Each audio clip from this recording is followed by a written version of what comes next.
So oftentimes the quickest, simplest, and easiest way to achieve something faster and more efficiently is to get more clear and defined and precise about what exactly it is that we're trying to achieve and what exactly it is that we're trying to move towards.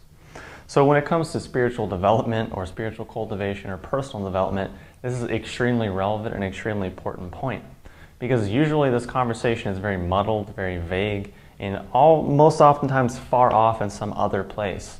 Whether that's this rung of spiritual progress we have to climb, or these different stages of consciousness, or in either of those examples we can see that usually it's just some sort of hierarchical, feudalistic mindset that where we're at the bottom and somewhere way at the top, kind of like in Donkey Kong, you know, there's the dude at the top and he's throwing all this stuff down. We gotta race our way up through all these obstacles. That's usually the quote-unquote spiritual path or the path of spiritual development. But what about having something that's a little more tangible, a little more actionable in the here and now, and a little more applicable in simple everyday life? So then, okay, what is spiritual development? How can we simply and easily understand it? Well, what I like to suggest is that we can look at it as just removing blocks so that energy can flow more freely. Now this makes a lot of sense because when we are into any sort of alternative thing or holistic health or spirituality, energy is a huge topic, a huge piece, but that's typically not where people focus their majority of their attention because they go off on all these different tangents. When in reality, if we just stick to the foundation, stick to the basics, then that can oftentimes achieve and produce more results quicker and faster and easier. So this is important because we are submersed in and surrounded by really an infinite sea of energy. Yet through different mental processes or behavioral patterns or psychological patterns or physical blocks, we chop off our connection to that energy and we kind of push it away and repel it. And we, in a sense, limit ourselves. So really we can see that the path of development should be removing the block because we're surrounded by energy, we're surrounded by everything that we need to develop, to cultivate, to raise.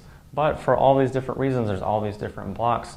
So rather than running over here and chasing this or running over here and chasing that, we can start to step back and say, okay, you know, where am I blocked? What can I do to remove this block? What's the quickest, easiest, simplest way to remove this blockage or go around it so that things can start flowing much more smoothly and easily? Could be physically, could be mentally, could be emotionally, could be spiritually. But in reality, all of these things are one and the same because they're all aspects of us and aspects of our consciousness. Now, a couple of examples to really illustrate this is if we were to go out and see a stream, and the stream, before we touch it, is perfectly flowing, it's clean, it's crystal clear, everything's nice and vibrant. But we're going to go in and say, you know what, let's just dam it up right here in the middle. What's going to happen over time is on the side where the water is building up, the water is going to stagnate and eventually attract all sort of dysbiotic organisms and entities that are going to start to cultivate and spread in that environment.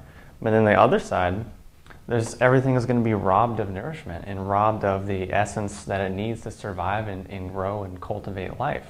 In the same way, we could take on a psychological pattern, a belief system, or some sort of self-image where we do the same thing to ourselves. We have this energy flowing in, we throw up the block, and then everything on one side of it stagnates and builds up and gets kind of gross, and everything on the other side is then robbed of nourishment and then really starts to decay and atrophy and start to really just go away.